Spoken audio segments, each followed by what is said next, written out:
Vous êtes très nombreux à vous demander comment est fait le magazine des débrouillards.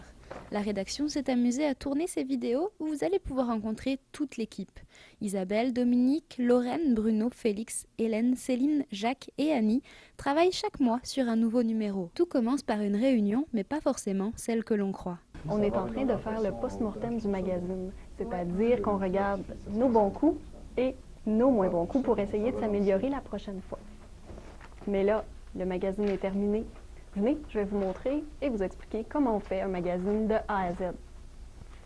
Faire un magazine est un travail d'équipe. Isabelle est la rédactrice en chef. C'est elle qui va nous expliquer d'où proviennent toutes les idées. Mais avant Isabelle, combien de temps vous faut-il pour élaborer un numéro? Faire un magazine Les Débrouillards, ça prend environ 3 mois, du texte original jusqu'au produit fini.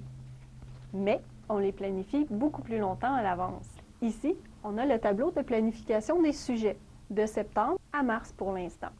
Pour chaque numéro, ça prend un dossier, 3 reportages, une expérience, un article pour les animaux et vos chroniques préférées, le flash futur, les jeux, les tests et les concours. Dès qu'un membre de l'équipe a une idée originale, Isabelle la note dans le tableau. Ensuite, c'est à moi de séparer les sujets selon les mois. Par exemple, pour le numéro d'octobre, il y a les pages de 1 à 52 et j'écris vis-à-vis ce qu'il va y avoir dans chaque page.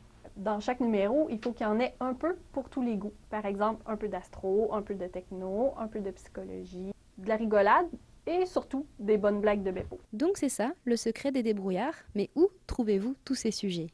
On s'inspire principalement des questions que vous, nos lecteurs, vous posez.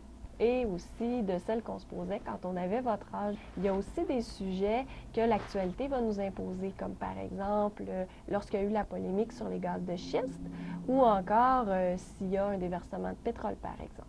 Enfin, il y a aussi des sites sur Internet qui sont des sites de nouvelles. Donc, les nouvelles découvertes scientifiques vont apparaître sur ces sites.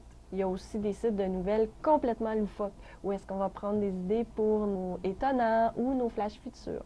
Évidemment, on consulte aussi les revues de vulgarisation scientifique.